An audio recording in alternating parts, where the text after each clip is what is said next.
다 같이 자리에서 일어나서 임내 찬양 하나님께 드리면서 주일 일부 예배를 시작하도록 하겠습니다.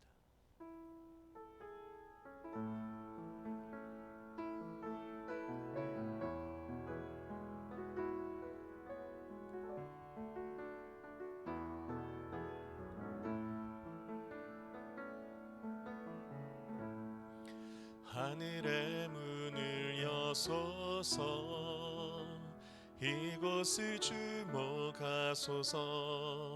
주를 향한 노래가 꺼지지 않으니 하늘을 열고 보소서. 이곳에 임재하소서. 주님을 기다립니다. 기도의 양기가 하늘에 닿으니 주여 임재하여 주소서. 이곳에 오셔서 이곳에 앉으소서. 이곳에서 드리는 예배를 받으소서. 주님의 주님의 이름만이, 오직 주의 이름만 이곳에 있습니다. 이곳에 오셔서 이곳에 앉으소서. 이곳에서 드리는 예배를 받으소서. 주님의 이름만이, 오직 주의 이름만 이곳에 있습니다. 아멘. 우리 자리에 앉으셔서 교회 공동의 기도 제목으로 함께 기도하겠습니다. 우리 1번부터 5번까지의 공동 기도문을 기도의 마음으로 크게 읽고 합심해서 기도하겠습니다. 지난날 교회가 바른 길로 가지 못한 오류를 용서하여 주시옵소서. 교회가 개혁법으로 돌아와 개혁 실천을 통해 하나님의 나라가 임하게 하여 주시옵소서. 사람들의 죄로 인하여 환경이 파괴되고 지구온난화 이상기후가 계속되어 지금 인류는 생존의 위기 가운데 있게 되었습니다. 이제 우리가 하나님의 창조신앙, 개혁 실천 신앙으로 돌아가오니 우리의 삶의 작은 부분에서 자원을 아끼고 환경을 돌보게 하소서. 수해를 겪고 있는 사람들을 긍휼히 여겨주시고 특별히 수해로 인해 가족을 잃고 삶의 터전을 잃은 사람들을 돌보아 주시옵소서. 오늘 예배를 통하여 하나님의 마음이 우리 마음에 임하며 교회와 가정 모든 성도들의 사업장, 삶의 자리에 하나님의 나라가 임하게 하옵소서. 우리 함께 합심하여 기도하겠습니다. 살아계신 하나님 아버지, 오늘 우리에게 주일 예배와 주님을 향한 마음과 중심으로 주님 앞에 나아갈 수 있는 은혜의 시간 허락하여 주시니 감사합니다. 예배를 통하여서 지난 삶을 돌이켜보고 또 지난 교회의 역사와 아버지 하나님 우리들의 잘못된 신앙을 돌이켜봅니다. 하나님, 말씀을 떠나서 하나님의 교회가 오히려 이 세상에 본이 되지 못하고 죄악으로 살았던 모습들을 긍휼히 여겨주시고 불쌍히 여겨 주옵소서. 이제 다시 개혁법으로 돌아오길 원합니다. 하나님의 말씀을 실천하게 하여 주시고 하나님의 나라가 이 땅에 임하게 하여 주옵소서. 지금 기상이변으로 장마가 길어지고 우리나라뿐 아니라 전 세계에 아버지 호우가 또 불볕더위가 아버지 정말로 새로운 환경의 변화들이 일어나고 있습니다.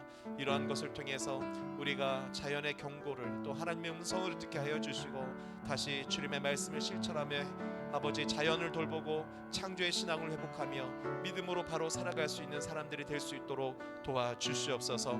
특별히 수해를 겪고 또 사랑하는 가족을 잃어버린 유가족들이 많이 있습니다. 저들을 긍휼히 여겨주시고 돌보아 주옵소서.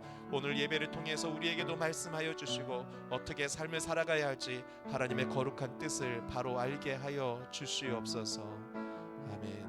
감사합니다.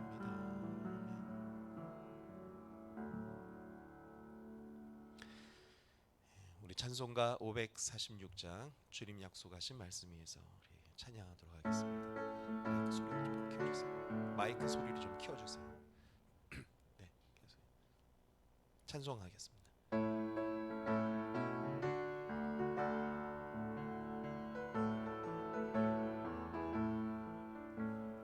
주님 약속하신 말씀 위에서 영원토록 주를 찬송하리라.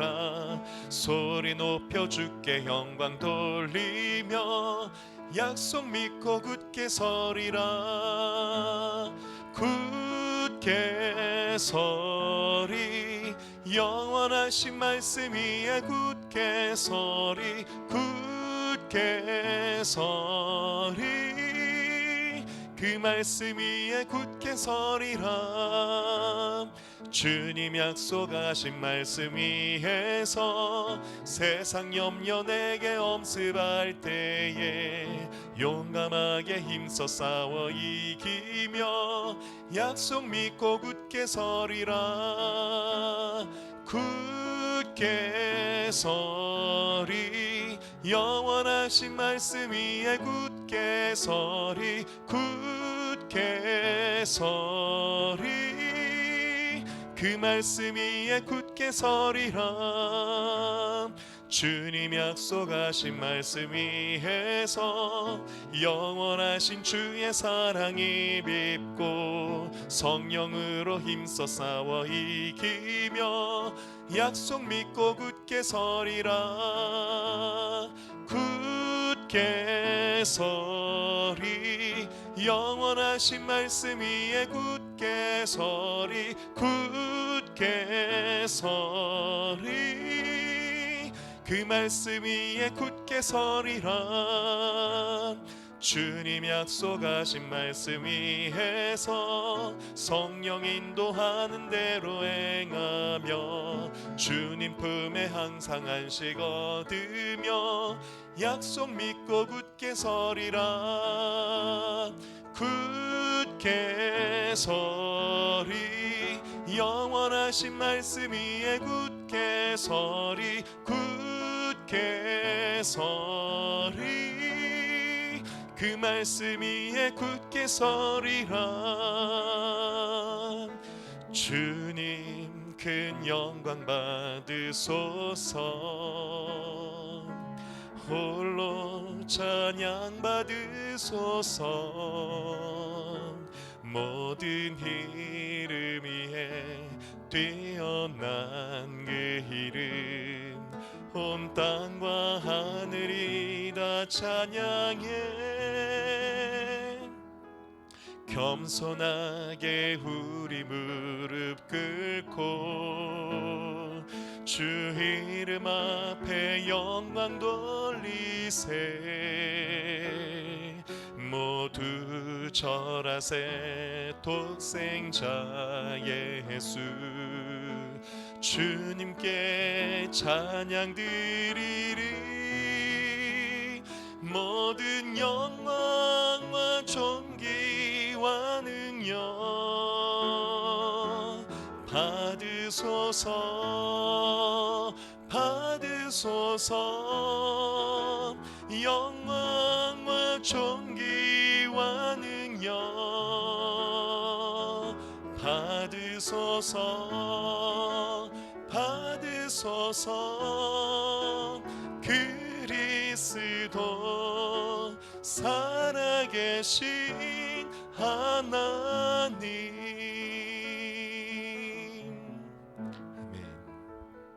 우리 한번 기도하겠습니다.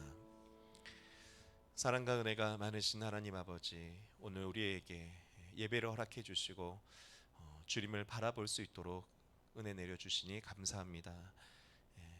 지금 세상이 기상이변으로 또 지구온난화로 인한 결과로 인해서 세계 곳곳이 또 우리나라도 많은 홍수가 일어나고 또 그로 인해서 많은 사람들이 어려움을 겪고 또 사랑하는 가족을 잃어버리는 아픔도 겪고 있습니다.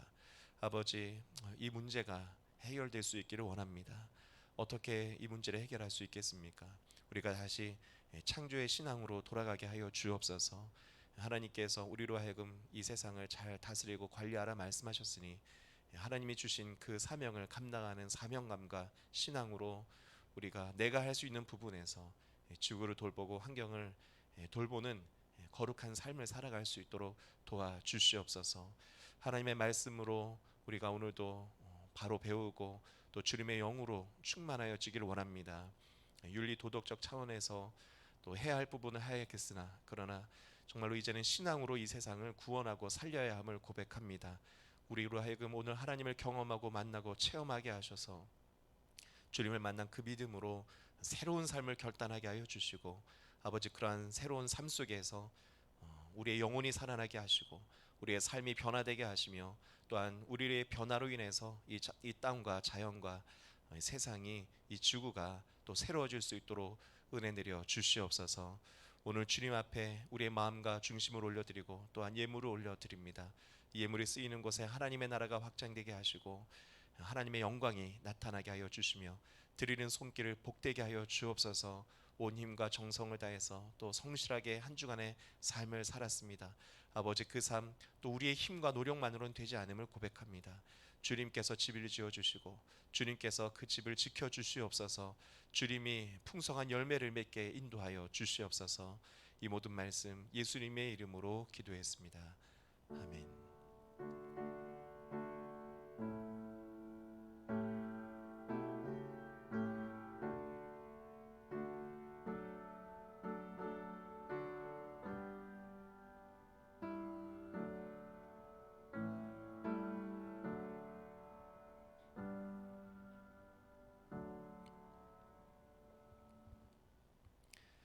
네, 오늘 예배 가운데 오신 여러분들을 주님의 이름으로 환영합니다. 우리 앞뒤 좌우로 한번 인사합니다. 사랑합니다. 축복합니다. 건강하세요. 네, 네, 오늘 예배 가운데 참 이렇게 호우가 쏟아짐에도 불구하고 또 예배당에서 또 각자의 또 가정에서 영상을 통해서 예배하는 모든 성도님들을 환영하고 축복합니다. 우리 교회 비전은 복된 사람 거룩한 문화입니다. 비전에 함께 참여하며 삶을 통해서 의미 있는 삶을 만들어 가시기를 부탁드립니다. 네, 그러한 삶은 우리 교회에서 또 정한 계약 공동체 실천 사항을 실천하는 것입니다. 우리가 마음과 생각만으로는 안 되거든요. 구체적인 적용점에서 실천해 주시기를 부탁합니다. 정말 지금 이 유례 없는 장마 아닙니까? 한 2주 전만 해도 저는 저 이웃 나라 일인가 보다, 저 다른 나라 일인가 보다 했는데 지금 이게 우리나라의 일이고 어제는 이 남부 지방에도 아주 심각한 지금 막 뚝이 터졌더라고요. 우리는 여러분 환경과 상황 속에서 하나님의 음성을 듣기를 바랍니다. 하나님의 음성을 정말 들어야 됩니다. 이것은 우리에게 주는 경고의 음성이고 우리가 다음 세대들만이 아니라 정말 저는 당장 지금 우리에게도 이게 위험이 왔다고 생각해요. 아시는 분은 아시겠지만 제가 지지난주에 그 대전에서 있었던 집중호우 때문에 제 동기 친구 목사님을 잃었습니다. 이게 우리 주변에서 지금 일어나고 있는 일이에요.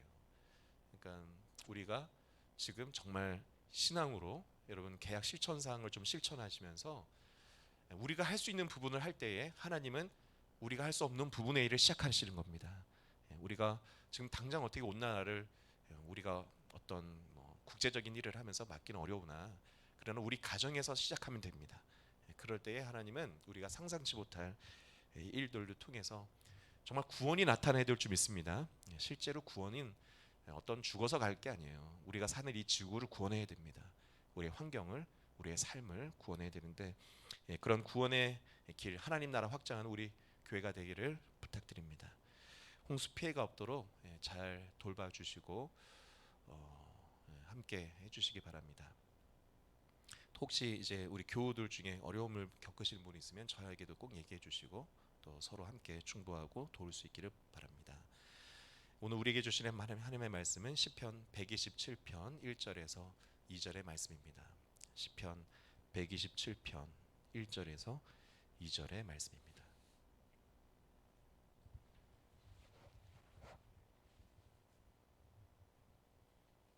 네, 시편 127편 1절에서 2절까지의 말씀을 함께 합독하여서 읽도록 하겠습니다. 주님께서 집을 세우지 아니하시면 집을 세우는 사람의 수고가 헛되며 주님께서 성을 지키지 아니하시면 파수꾼의 깨어 있음이 헛된 일이다. 일찍 일어나고 늦게 눕는 것, 먹고 살려고 애써 수고하는 모든 일이 헛된 일이다.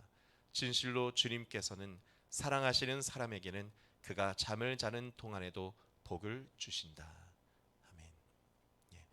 오늘은 시편 127편 1절로 2절의 말씀을 본문으로 전적으로 하나님을 믿는 행복이라는 제목으로 함께 은혜를 나누고자 합니다. 오늘 우리가 방금 읽은 시편 127편은 사실은 시편 중에서 굉장히 유명한 말씀 중에 한 구절입니다. 많이 묵상하고 그리고 제가 오늘 말씀에 이제 설교를 쓰면서 주제를 잡고 쓰거든요. 그랬을 때에 제목을 사실은 이렇게 정했었어요. 전적으로 하나님을 믿으셔야 합니다. 하나님을 전적으로 신뢰하고 하나님을 믿고 살아가는 삶, 이게 이제 주제가 되는데, 주제를 써놓고 나 보니까 이렇게 익숙하게 떠오르는 또 한 말이 있는 거예요. 전적으로 저를 믿으셔야 합니다라는 말이 떠올라요. 혹시 기억하시는 분 계실지 모르겠는데 이 대사는 한 작년인가요? 스카이캐슬이라는 드라마에서 학생들 이제 입시 학업을 지도해주는 선생님이 그 아이를 맡기는 부모님들에게 계속 얘기하던 얘기예요. 전적으로 저를 믿으셔야 합니다. 그래서 이 드라마와 연관이 있겠다 해서 제가 이제 좀 자료를 찾다 보니까 저도 좀 이 드라마, 요즘은 드라마를 다 안 봐도 유튜브에 그 스토리라든지 중요 내용들이 다 편집본으로 나와 있더라고요.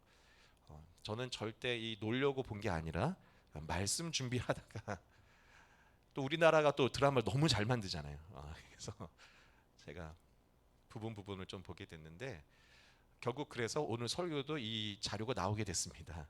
오늘 설교에는 드라마 한 부분이 좀 나오게 되는데 그러니까 졸지 마시기 바랍니다. 좋을 것 같으면 안 보여줄 거예요. 굉장히 제가 우리 아이들에게 이런 식으로 해보니까 굉장히 집중하더라고. 오늘 말씀을 좀 집중해서 잘 들어보시기 바랍니다. 우리가 전적으로 하나님을 믿어야 되죠. 이 믿음에 관련된 어떤 한 메시지를 받을 수 있겠다 생각해서 이 드라마의 한 부분을 잠깐 보도록 하겠습니다.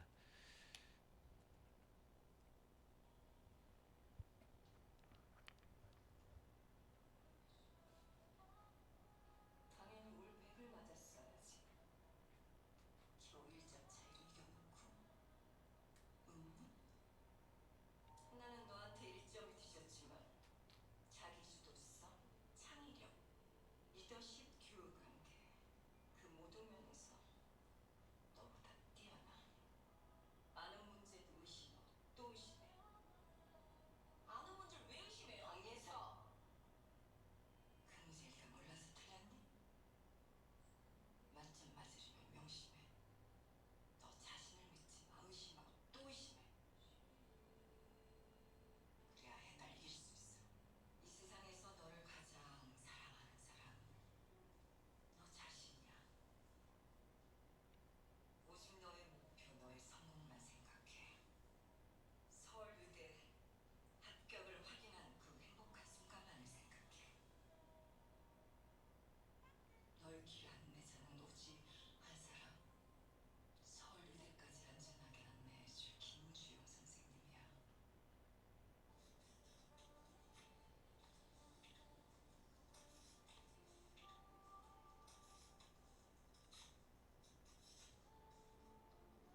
바른 믿음 갖고 살아가시길 바랍니다.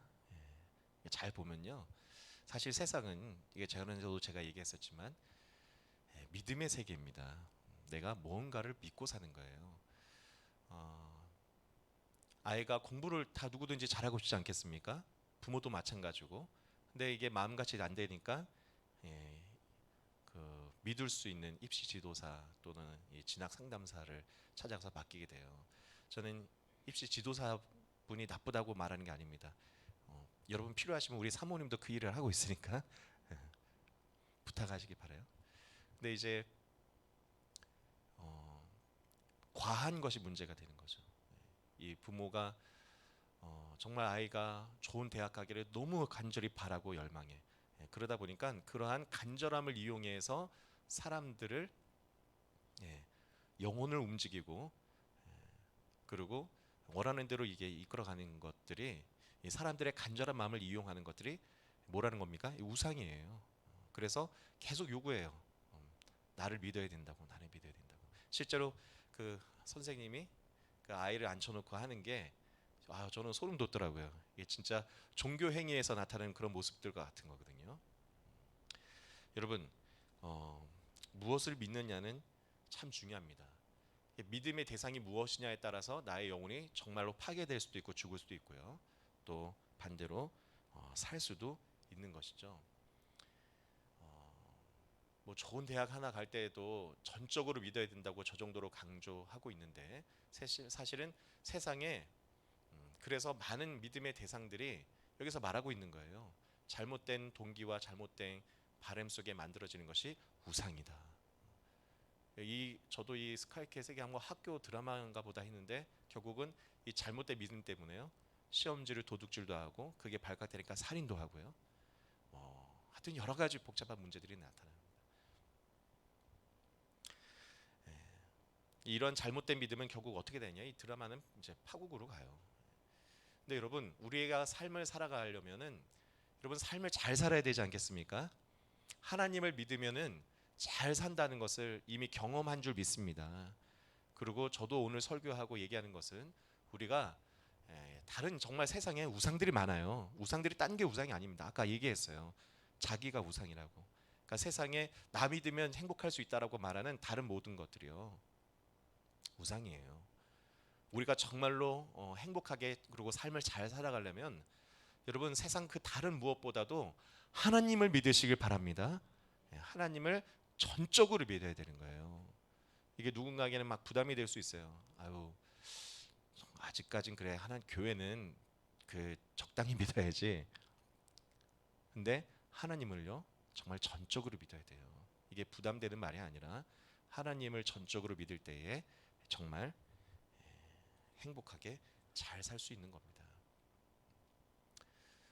하나님을 그럼 믿는 게 뭐냐? 이게 참 중요합니다. 오늘 말씀 속에서 과연 그러면 하나님을 전적으로 믿는 것이 무엇인지 그것을 우리가 발견해야 돼요. 오늘 하나님을 전적으로 믿는 믿음을 발견하고 한번 나의 삶을 오늘 하나님을 전적으로 의지하는 새로운 삶으로 결단하면서 진정한 행복의 길이 열리는 축복의 시간 되기를 부탁합니다. 자, 그러면 우리가 하나님을 왜 전적으로 믿고 신뢰해야 되느냐? 그것은 첫 번째, 하나님을 전적으로 믿고 살 때에 의미 있는 삶이 완성되는 거예요. 우리는 하나님을 전적으로 믿을 때만 의미 있는 삶을 살 수 있습니다. 1절 보시면은 주님께서 집을 세우지 아니하시면 집을 세우는 사람의 수고가 헛되며 주님께서 성을 지키지 아니하시면 파수꾼의 깨어 있음이 헛된 일이다. 일찍 일어나고 늦게 눕는 것, 먹고 살려고 애써 수고하고 모든 일이 헛된 일이다. 진실로 주님께서는 살아가는 사람에게는 그가 잠을 자는 동안에 복을 주신다 했어요. 자, 본문에 여러 번 등장하는 반복되는 말이 있습니다. 무슨 말입니까? 헛되다라는 얘기예요. 뭐가 헛되냐? 집을 세우는 게 헛되다는 얘기입니다. 여러분 고대 시대에는 지금도 마찬가지지만 생존하고 살아남기 위해서는 집이 반드시 있어야 되는 거예요. 그래서 집을 만들면 이게 얼마나 기쁜 일입니까? 이스라엘 민족은 특별히 이게 집이 아주 중요한 의미가 큽니다. 광야 애굽에 살 때는 노예 생활할 때는 당연히 자기 집이 없었던 거고 그나마 구원을 경험하면서 광야길에 나와서는 텐트 치고 사는 거예요. 그러다가 집을 어디서 비로소 짓게 되냐면은 가나안 땅에 하나님이 약속해 준 땅을 얻고 나서 이제는 땅이 생기니까 정착해서 사는 자기의 삶의 터전을 갖게 된 겁니다. 그러니까 집을 짓는다는 것은 그냥 집을 세우는 정도가 아니라 삶의 터전을 갖게 된 거고 안정된 삶의 시작인 거고, 여러분 삶이 안정되고 정말 여러분이 살아갈수록 행복한 삶 살길 바랍니다. 그게 집을 짓는다는 의미예요.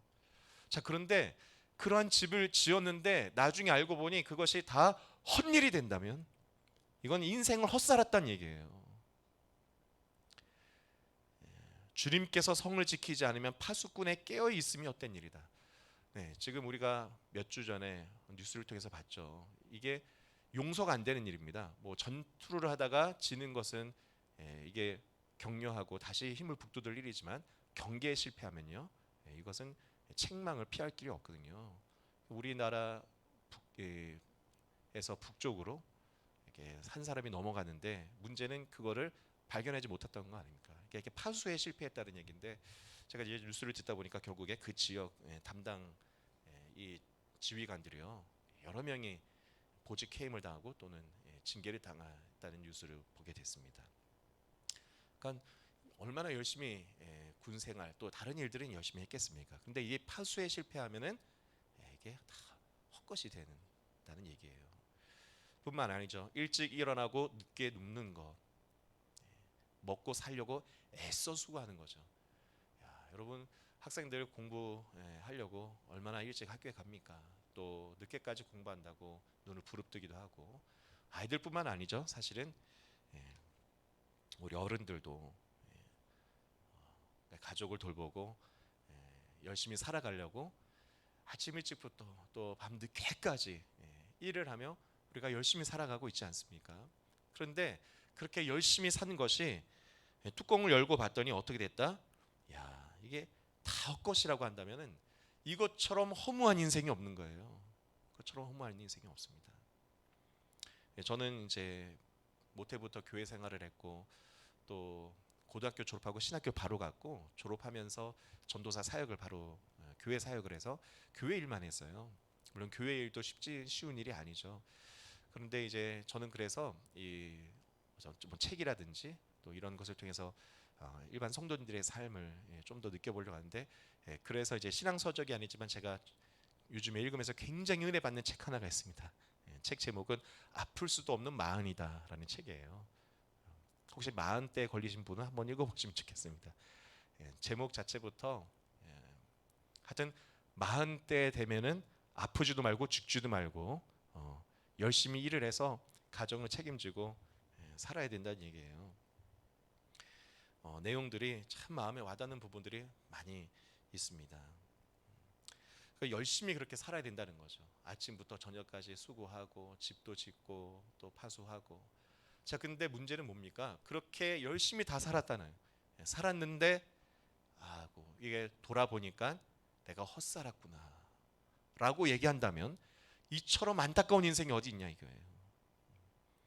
이게 참 중요하죠. 우리가 그리스도인들이 되고 또 신앙을 간다는 것은 사실은 그리스도인들은 끝을 생각하는 사람입니다. 세상에서 지는 사람은요, 마지막을 생각해요. 그래서 죽음을 생각해야 됩니다. 내가 죽을 때에 지난 삶을 돌이켜보면서 너무 감사하다. 내 옆에 있는 사람들에게 함께 있어서 행복했고 감사해. 우리 다시 천국에서 부활의 몸으로 만나. 이러고 죽음을 맞이하고 이제 영원한 삶으로 돌아가는 사람이 있는 반면, 이 정말 죽음의 순간이 다가올수록 돌아보니 한 게 아무것도 없구나. 헛살았구나. 눈을 감지 못하고 편안하지 못하는 모습은 너무 안타깝겠죠. 영상 드라마 하나 더 보도록 하겠습니다. 이러한 심령이 담긴 모습인데요.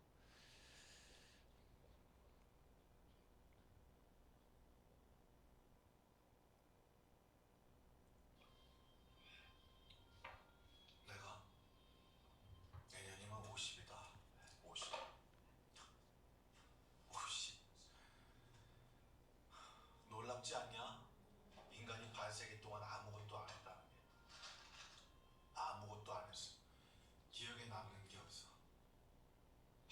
죽어라 공부해도 밤에 자려고 누우면 삼시세끼 챙겨 먹은 기억밖에 없더니 이게 딱 그 꼬라지야. 죽어라 뭘 하긴 한 것 같은데 기억에 남는 게 없어. 아무리 뒤져봐도 없어. 그냥 먹고 싸고 먹고 싸고. 네, 이 드라마의 장면은 나의 아저씨라는 드라마에서 거기에도 이제 40대 중년 남자들이 대거 등장하는 드라마입니다. 거기는 공통이 끝나면은 다 술집 한 군데 다 모여요. 그래서 술 마시면서 한 사람, 이 사람은 주인공은 아닌데 넋두리 하는 장면을 제가 한 장면을 보고서 갖고 왔어요. 참 작가들은 천재인 것 같습니다. 50 먹은 것을 반세기라고 표현해요. 인간이 반세기 동안 아무것도 안 할 수 있냐?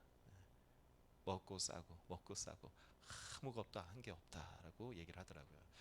그 드라마의 결말 부분에 가서는 이분이 그래서 굉장히 의미 있는 일을 한 가지 하게 됩니다. 자, 그런데 여러분, 저는 이러한 말을 하고 한탄하고 괴로워하는 인생을 우리 성도님들이 안 살기를 원하는 거예요. 여러분, 이렇게 살지 마시길 바랍니다. 그러려면은 의미 있는 삶을 살아야 돼요. 그 의미 있는 삶을 살려면은 어떻게 살아야 되느냐가 중요한 겁니다. 자, 그러면 다시 말씀을 잘 집중해서 보면요, 거기 답이 있어요. 주님께서 집을 세우지 아니하시면 헛것이라는 거예요. 주님께서 성을 지키지 않으면 헛된 일이다. 그러니까 헛된 삶을 안 살려면 어떻게 된다? 내가 지금 살아가는 삶을 주님이 집을 짓고 주님이 파수하시도록 해야지 된다는 얘기예요. 자, 근데 우리는 지금 이게 시편의 말씀이에요. 시편이라는 것은 시란 얘기입니다. 그러니까 주님이 성을 세우게 해라, 주님이 파수하시게 하라라는 것 말씀을 붙들려고 하면은 알 것 같은데 또 모르겠어요. 이게 왜 그러냐? 시기 때문입니다. 그러면 이것을 이해하기 위해서는 시편의 신학을 알아야 돼요. 자, 그럼 시편은 언제 또 누가 왜 기록했는지를 아는 것이 이게 시편에 대한 신학을 이해하는 겁니다. 시편은 누가 기록했습니까? 시편은 누가 기록했냐면 쫄딱 망한 사람들이 기록한 거예요. 제가 이걸 강조하는 겁니다. 어느 정도 망했다고요? 쫄딱 망한 사람들이 부른 노래가 시편이에요. 그러니까 이스라엘에서 물론 이 시는 언제부터인지는 알 수는 없습니다. 그러니까 이스라엘에 계속해서 구전되고 입에서 입으로 전해지던 시들이 있었어요. 근데 이런 시들을 그냥 다 다윗의 시다, 솔로몬의 시다 하면서 고라 자손의 시다 하면서 부르고 있었는데 이것이 너무 중요하구나 라고 해서 누군가가 모았어요. 그리고 이걸 책으로 만든 겁니다. 그게 시편이에요. 또 감사하게도 지난 토요일, 어제가 이 성경 통독하는데 시편 마지막까지 통독하는 날이었거든요. 그래서 보면은 이 시편은 아마 읽으신 분들은 알겠지만 우리는 지금 성경책 한 권으로 이렇게 갖고 있잖아요. 원래는 시편을 보면은 읽으면서 봤지만 5권으로 된 책이에요. 그러니까 누군가가 이 시편을 한데 모았고 그것을 특별히 뭐 묶어놓으면 한 권이 될 수도 있고 또는 6권, 7권으로 만들 수 있을 텐데 일부러 5권으로 만든 거야. 왜 그랬냐? 쫄딱 망했다는 것은 이스라엘이 포로기에 이 시편이 편찬됐다는 얘기입니다. 이스라엘이요, 찬란한 다윗 솔로몬 시대도 있었어요. 다른 이방 나라들이 부러워하는 가장 황금기, 가장 넓은 땅, 제국을 만들어서 왕이 명성이 자자하고 돈도 많이 들어오고 경제가 활성화됐던 때도 있었다는 얘기입니다. 그런데 그런 솔로몬 시대의 영광을 뒤로하고 계속 나라가 쇠락을 길을 가다가 결국은 망해버렸거든요. 아수르라 나라와 바벨론에게 나라가 망합니다. 왜 망했냐? 그냥 나라 힘이 없어서 망한 게 아니라 이스라엘이라는 나라는 하나님의 나라를 세상에 보여줘야 하는 사명이 있는 나라인데 하나님의 말씀을, 율법 정신을 지키지 않아서 나라가 망한 거예요. 그래서 그냥 망한 게 아니라 정말 처참하고 비참하게 망했는데 아까 제가 말한 대로 땅을 얻고 집을 지었지만 그것을 다 뺏깁니다. 그래서 그 이스라엘 백성들이요, 그걸 바벨론 유수라고 해요. 신학에서는 아브라함이 가나안 땅에 메소포타미아 지역에서 들어왔는데 아브라함이 들어왔던 그 길 그대로 다시 메소포타미아 땅으로요. 이제는 정말로 아무것도 갖고 가지 못하고 포승줄에 묶여가지고 노예로 끌려갔습니다. 가다가 죽기도 하고 가서는 처참한 노예 생활을 하는 거예요. 자, 그렇게 완전히 망한 거예요. 완전히 망한 상태에서 비로소 뭘 했습니까? 사람들이 깨달은 겁니다. 뭘 깨닫냐? 우리가 하나님의 말씀대로 살았어야 하는데, 하나님이 주신 그 축복 속에서 하나님이 땅을 주시고 집을 주시고 그곳에서 행복한 은혜의 기회를 주셨을 때에 온 세상에 하나님 나라를 보여주도록 말씀대로 순종하고 살았어요. 그랬으면 그때의 축복이 영원히 하나님이 아브라함에게 약속한 대로 우리 민족을 통해서 온 세상이 복을 받는 그런 은혜가 있었을 텐데, 우리가 말씀대로 살지 않아서 망하였구나. 자, 그런데 이스라엘 민족이 그런데 희망이 있는 게, 그렇게 포로가 돼서 고된 노예 생활을 하고 밤에 돌아와서 비로소 거기서 깨닫고요, 구전되던 노래들을 모아서 이제는 다시 희망의 노래를 불러야겠다, 다시 하나님을 향해서 믿음으로 살아야겠다 하고 모아놓아서 기록한 게 시편이란 얘기예요. 그래서 시편은 왜 5권으로 묶었냐? 여러분, 율법서, 창세기, 출애굽기, 레위기, 민수기, 신명기가 5권이잖아요. 성경에 이게 근간이라고 했죠. 율법의 정신이 하나님의 말씀이라는 거예요. 예수님이 이 땅에 오셔서 설교하시고 사역하신 것도 예수님이 본인의 생각을 새롭게 말한 게 아니라 율법의 말씀을 깨닫고 그 말씀 그 자체이시기 때문에 그것을 그때 당시에 적용해 주신 게 예수님의 새로운 가르침이었습니다. 마찬가지로 우리도 우리의 삶 속에 율법의 정신과 가르침을 적용하고 살아야 되기 때문에 예수님처럼 살아야 되는 거예요. 자, 그러니까 주님께서 집을 세우게 한다라는 의미가 무슨 말인지를 이제 이해를 해야 됩니다. 여러분, 집을 짓든 파수를 하든 내가 회사를 다니고 어떤 일을 하고 살든, 여러분, 하나님의 말씀의 원리와 법대로 하면서 살아가시길 축복합니다. 내가 하는 모든 삶에 하나님의 뜻과 하나님의 계획과 하나님의 마음이 담겨서 그렇게 내가 삶을 살아갈 때에만 내가 그렇게 수고하고 헌신한 아침부터 밤늦게까지 한 그 모든 일들에 풍성한 열매가 생기고, 내가 나의 인생 어느 날 돌아보게 되었을 때에, 야, 그때 내가 했던 그 결정, 그래, 사실은 내 욕심 때문에 나는 이렇게 결정하기 원했지만 내가 하나님을 믿고서 주님의 마음을 갖게 됐더니 정의와 공의대로 정의롭게 결정했고, 또 사람들을 사랑하고 긍휼히 여기면서 하나님의 마음으로 삶의 순간순간을 결정하고 살아왔더니, 야, 돌아봤더니 참 의미 있다, 너무 행복하다.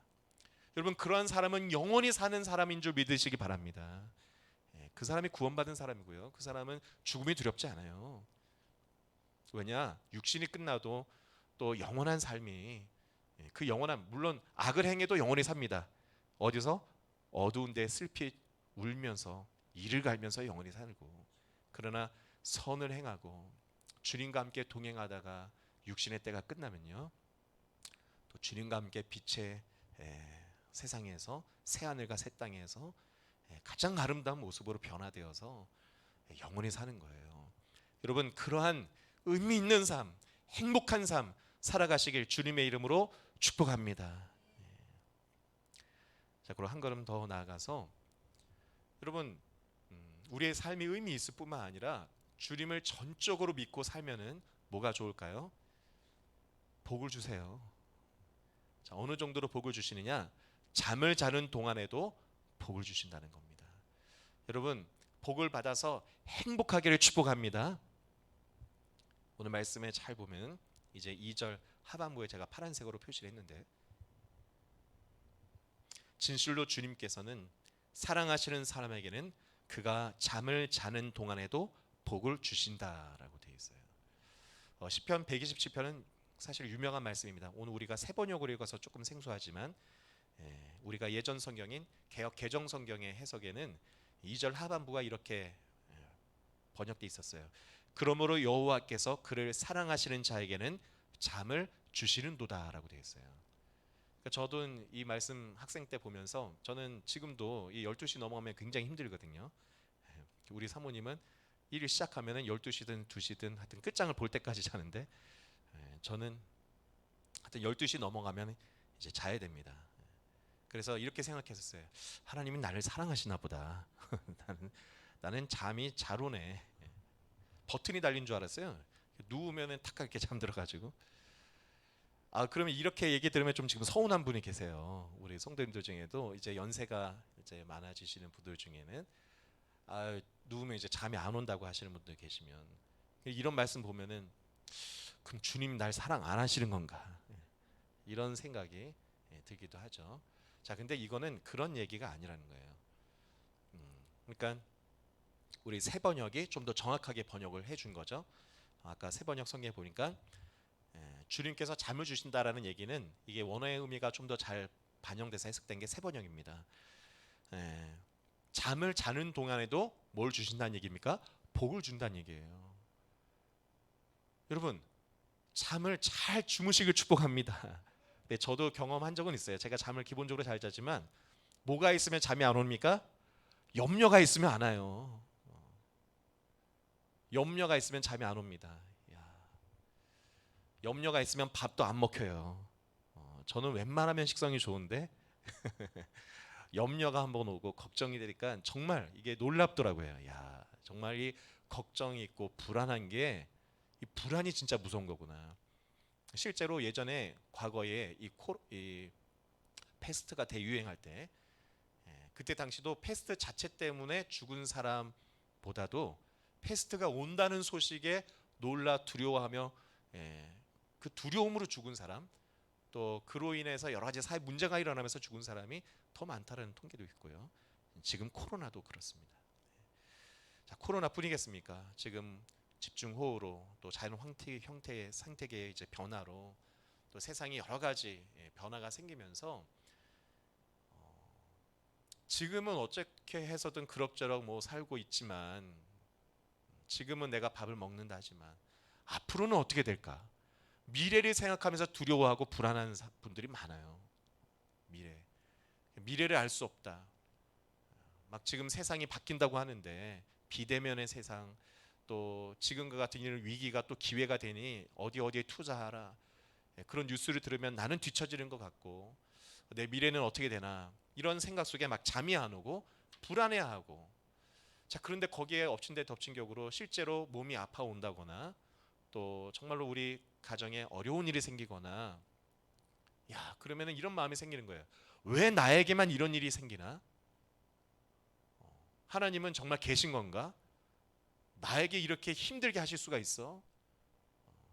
왜 나에게만 이렇게 슬픈 일들이 생기는가 하면서 좌절하게 되다가 이게 주저앉아 버리게 되면요, 이게 진짜 헤어나기가 힘들게 되거든요.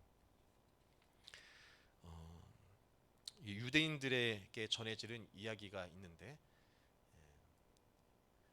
사람이 죽으면은 이제 유대인들은 이제 천국에 가는데 그 천국에 들어갈 때에 다 한 번이 이제 지나가게 되는 나무가 하나 있다는 거예요. 그게 슬픔 나무라고 합니다. 슬픔의 나무. 그래서 이제 너무너무 이 땅에서 이제 괴로움과 슬픔이 많은 사람이 있다면은 그 나무를 지나가면서 천사가 보여주는 거예요. 너의 그 큰 슬픔 여기에 걸어놔라. 그래서 정말 내가 겪은 인생의 아픔, 괴로움, 그 슬픔을 그 슬픔 나무에다 이렇게 걸어놓고 간다는 거예요. 근데 이렇게 걸고 나면은 천사가 그의 손을 잡고서 그 슬픔 나무를 한 바퀴 돌게 해준답니다. 그래서 쭉 한 번 돌아보면서 근데 규칙이 있다는 걸 알려줘요. 이 슬픔을 잘 봐라. 여기에서 그럼 네가 감당할 만한 슬픔 하나를 다시 걸고 가야 돼. 그래서 이렇게 쭉 돌면서 그 슬픔 나무에 걸린 슬픔들을 보면은 또 기가 막혀 한다는 얘기예요.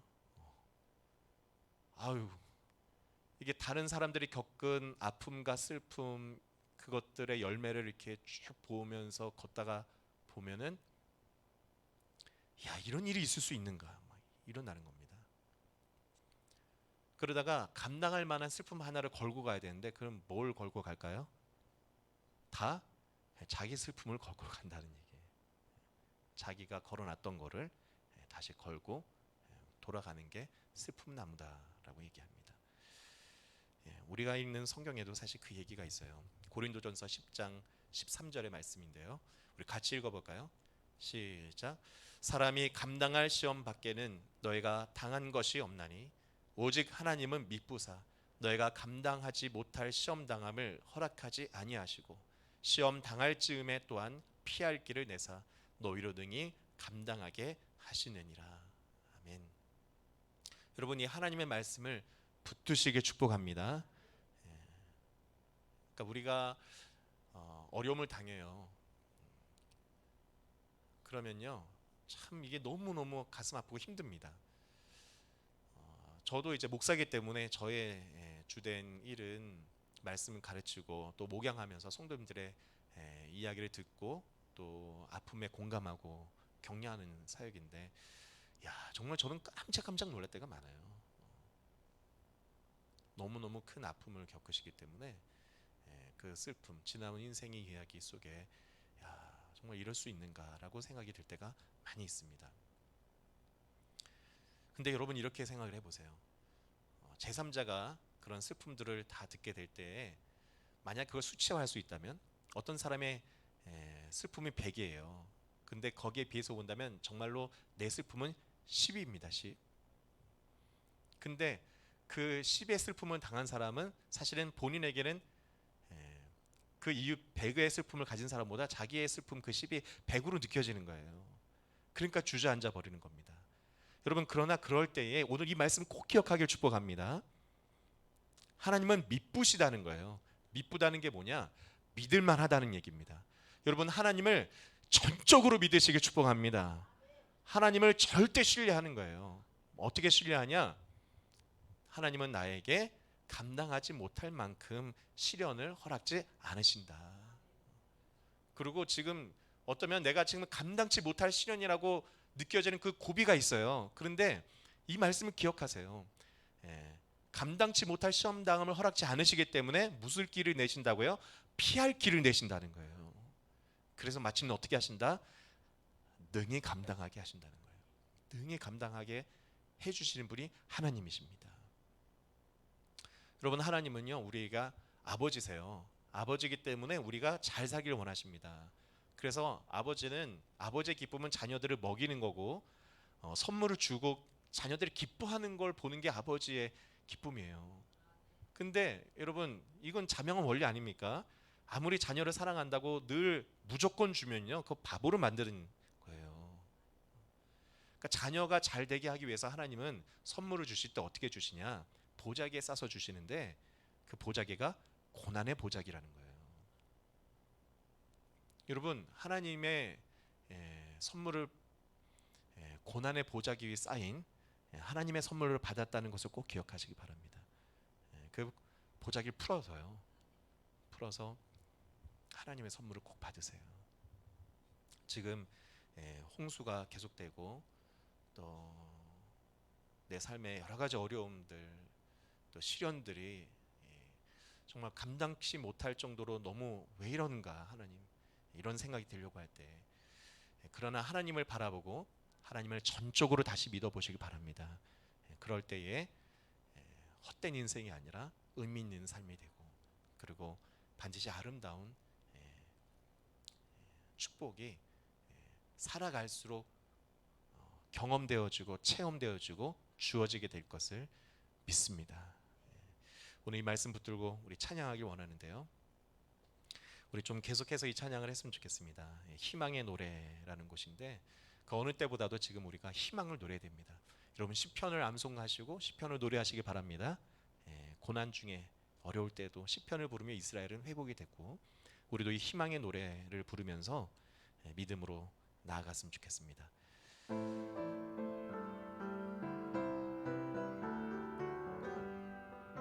감사드리세, 감사드리세 우리 주께 크신 사랑 베푸셨네.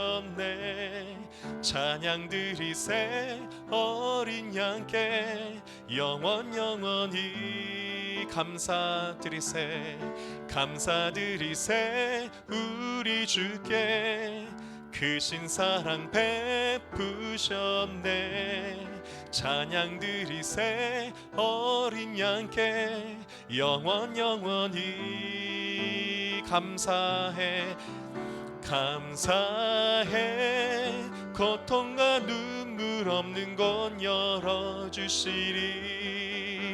감사해 모든 만물 새롭게 되는 그날 주시리 그날에 열방과 모든 민족들 주 찬양하리 새하늘과 새 땅에 그날 기뻐 노래하리. 우리 처음부터 한번 다시 하겠습니다. 감사드리세 우리 주께 크신 사랑 베푸셨네 찬양드리세 어린 양께 영원히 감사드리세 우리 주께 크신 사랑 베푸셨네 찬양드리세 어린 양께 영원히 감사해 감사해 고통과 눈물 없는 곳 열어주시리 감사해 모든 만물 새롭게 되는 그날 주시리 그날에 열방과 모든 민족들 주 찬양하리 새하늘과 새 땅에 그날 기뻐 노래하리 감사해 감사해 고통과 눈물 없는 곳 열어주시리 감사해 모든 만물 새롭게 되는 그날 주시리 그날에 열방과 모든 민족들 주 찬양하리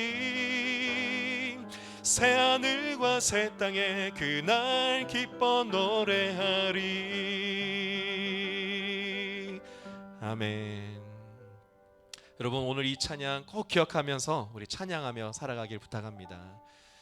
어쩌면 이것이 무리한 부탁일 수도 있어요. 정말 수혜를 입고 어제 보니까 뉴스에 집 정말로 뭐 높은 곳까지 물이 다 차버리고 기르던 소들도 도망가고 소들이 살려고 산으로 뛰어가고 뭐 그런 건 문제가 아니어도 정말 사람이 죽는 모습 속에 어떻게 이 문제를 해결해야 됩니까? 내년에는 어떤 일이 일어날지 정말 모르는 불안한 시대. 여러분 이제 정말로 새 하늘과 새 땅이 와야 하는 거예요. 그거는 정부가 어떻게 하겠지 또 누군가가 바꾸겠지가 아니라 여러분 이 세상 구원은 누구에게 책임 있는 겁니까? 저와 여러분에게 달린 거예요. 이게 교회에 달린 문제입니다. 믿음의 공동체가 이 문제를 놓고 기도해야 되는 거고요. 지금 나의 삶 속에 해결 불가능해 보이는 문제도요, 기도하세요. 해결 불가능한 문제 때문에 주저앉아 버리면 아무 일도 안 일어납니다. 그러나 성경은 어렵고 힘들 때에 감사하라는 얘기예요. 찬양하라는 얘기입니다. 시편의 감사 찬양은 그게 정말 좋은 일이 일어나서 감사한 게 아니라 포로가 되어서 감사한 거예요. 포로가 되었고 집을 잃어버렸고 노예가 된 절망적인 상황이지만 주님을 찬양합니다. 이제 깨달았습니다. 이제 하나님의 말씀대로 살아야만 바로 살 수 있다는 것을 알았습니다. 놀랍게 그렇게 찬양하고 살았더니요, 어느 날 고향 땅에 돌아가게 됐어요. 어느 날 다시 땅이 주어졌습니다. 그게 이스라엘의 삶의 역사, 민족이 체험한 구원이었고, 여러분 이 원리는 지금도 신앙의 사람들이 경험하고 있는 얘기입니다. 여러분 이러한 하나님의 영적인 진리와 원리를 경험하고 누리길 축복합니다. 이 코로나 기간에 우리가 누려야 됩니다. 이 위기 가운데 내가 주인공이 되어야 됩니다. 이 시간 기도할 때 주님, 제가 이 위기의 시기, 어려운 시기에, 고난의 시기에 희망의 노래를 부르며 희망으로 소망으로 기도하며 주님을 의지하고 살게 도와주시옵소서. 우리 다 같이 기도하겠습니다. 살아계신 하나님 아버지, 오늘 우리에게 말씀하여 주시니 감사합니다. 너무 어려운 시기입니다. 아버지, 수해가 홍수로 아버지 우리의 삶의 터전을 잃은 사람도 있고 사랑하는 가족을 잃기도 했고 너무 안타까운 소식을 뉴스에서 접합니다. 아버지, 내 삶에도 질병이 찾아온 것 같고 아버지 경제적 어려움이 있습니다. 아버지 우리의 가정에 정말로 어떻게 해결해야 될지 모르는 이런 아픔도 슬픔도 문제도 있습니다. 주여 어떻게 해야 됩니까? 하나님 오늘 말씀을 붙들게 하여 주옵소서. 아버지 주저앉지 않게 하옵소서. 절망 가운데 낙심하지 않게 하여 주옵소서. 다시 주님을 바라보고 주님의 말씀대로 살려고 내가 할 수 있는 부분에 그 작은 일을 오늘 시작하게 하여 주옵소서. 하나님 그렇게 할 때에 하나님 우리가 할 수 없는 그 부분에 하나님은 일하시기 시작하고 하나님의 기적이 나타나고 하나님이 도와주시고 하나님이 역사하실 것을 믿습니다. 주여 우리 멋진 교회도 일하여 주시니 감사합니다. 아버지 이 나라 이 땅에도 일하여 주시고 우리 성도들의 심령 우리 성도들의 삶의 자리 사업장 가정에도 일하여 주시고 지켜주옵소서. 보호하여 주옵소서. 회복시켜 주옵소서. 하나님 함께하여 주시옵소서. 감사합니다. 주님 함께하여 주옵소서.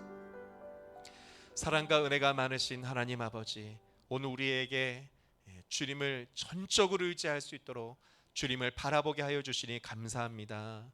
아버지 우리의 삶의 모습들이 삶의 자리가 지금 주변의 환경이 너무 어렵습니다.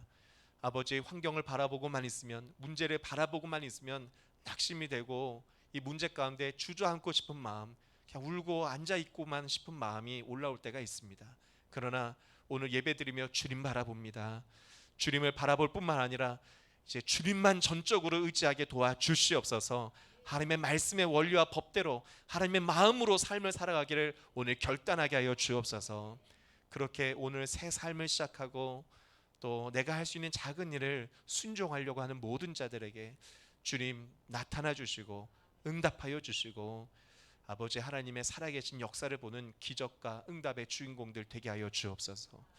이제는 우리 주 예수 그리스도의 은혜와 하나님 아버지의 무한하신 사랑과 성령님의 내주 축복 인도하시는 은혜가 오늘 말씀을 듣고 돌아가는 모든 성도들 머리 위에 이제부터 영원까지 함께 있을지어다.